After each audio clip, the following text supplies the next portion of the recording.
Assalamualaikum warahmatullahi wabarakatuh. Perkenalkan, nama saya Angelika Berlia, NIM 2061201289. Saya Egi Nurma dengan NIM 20612011184. Nama saya Beliana Mainda Aulia Putri dengan NIM 20612011511. SPSS adalah sebuah program aplikasi yang memiliki kemampuan untuk analisis statistik cukup tinggi, serta sistem manajemen data pada lingkungan grafis dengan menggunakan menu-menu deskriptif dan kotak-kotak dialog, sehingga mudah dipahami untuk mengoperasikannya. Beberapa aktivitas dapat digunakan dengan mudah, yaitu dengan menggunakan pointing dan clicking mouse.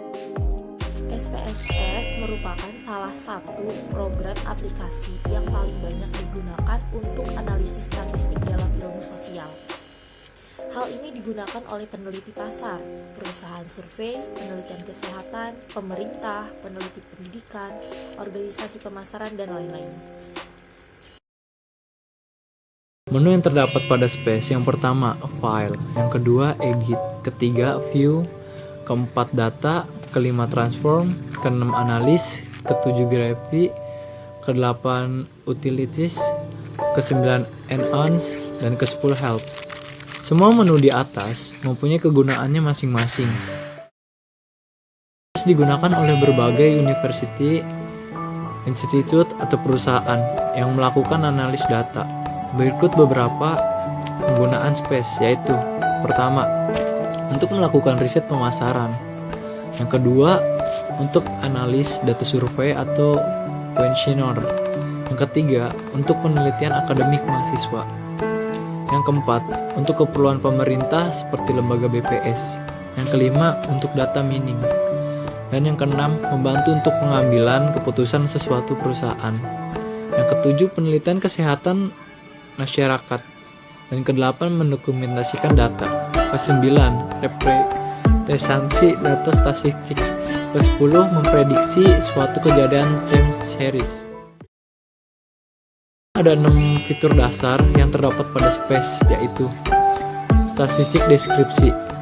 Yang kedua, statistik divariate. Yang ketiga, register linear. Yang keempat, analis spesialis. Yang kelima, identifikasi kelompok. Dan yang keenam, R extension.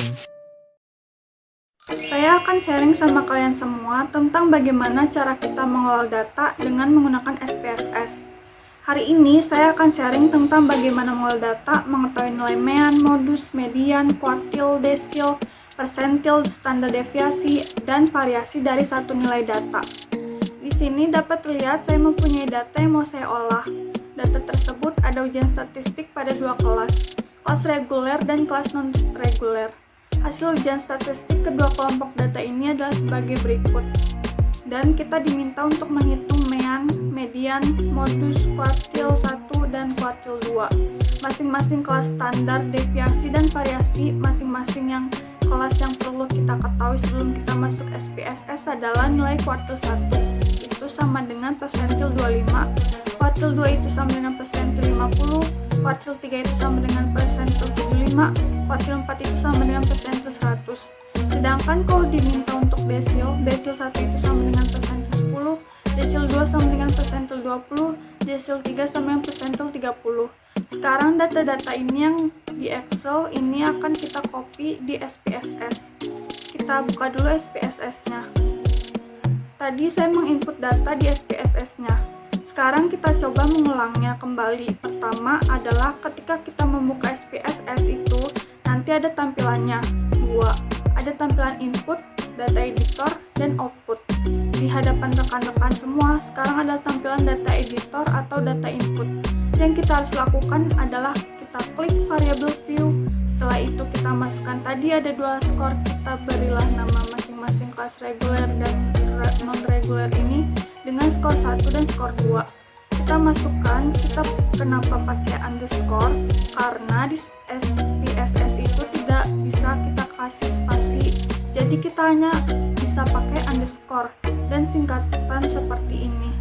Setelah itu masukin type-nya numerik, width-nya 8, tidak apa-apa, desimalnya 0, labelnya ini adalah title panjangnya dari skor 1 yang kita buat, kita masukin skor statistik kelas reguler, label yang skor keduanya skor statistik kelas non-reguler, value-nya non, missing-nya non, kolomnya 8, alifnya 8, master-nya scale. Jadi di master ini ada beberapa sebenarnya kategori scale, ordinal, dan nominal. Namun saat ini untuk data yang kita punya itu termasuk dari scale. Kenapa scale? Karena tipe variabel yang digunakan untuk melakukan perhitungan data terhadap ini adalah variabelnya angka. Seperti kita menghitung statistik deskriptif.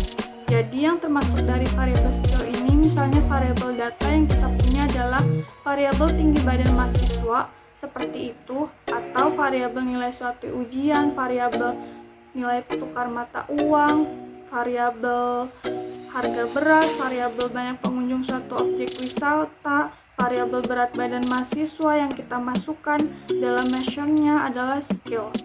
Masukkan scale setelah data di editor, data nama-namanya ini telah terinput. Kita beralih lagi ke data view. Di data view ini nanti tampilannya adalah skor 1 dan skor 2. Data ini merupakan hasil copy paste kita tadi dari Excel yang kita punya datanya ini.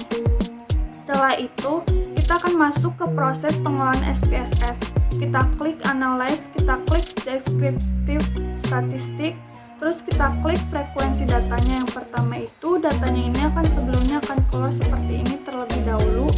Terus datanya kita masukkan, kita klik statistik di central tendency, kita klik checklist. Central tendency ini adalah ukuran pemusatan data kita checklist di percentile value. Quartile kita juga checklist, di persentilenya kita checklist karena tadi kita dimintanya untuk mengetahui quartile 1 dan quartile 2. Quartile 1 tadi ingat berapa? P25. Berarti kita masukkan di sini P25. Nilainya sama dengan P25, kita add, kita diminta lagi quartile 2. Quartile 2 tadi nilainya sama dengan apa?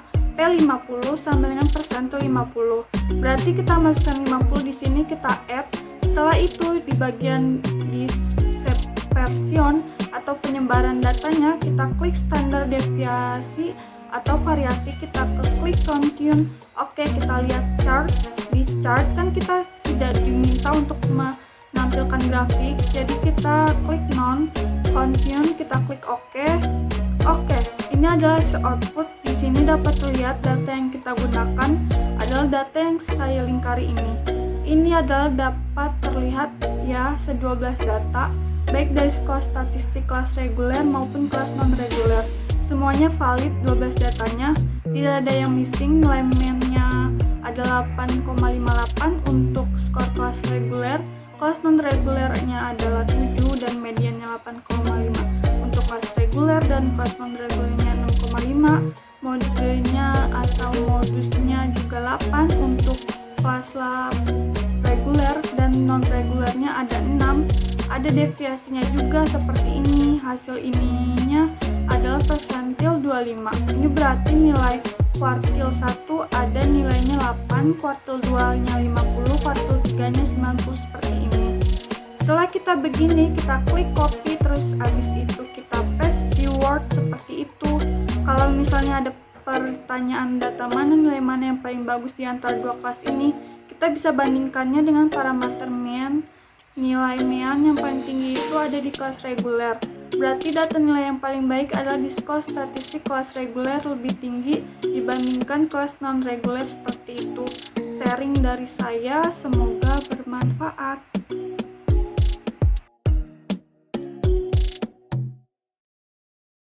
Miles on Friday morning.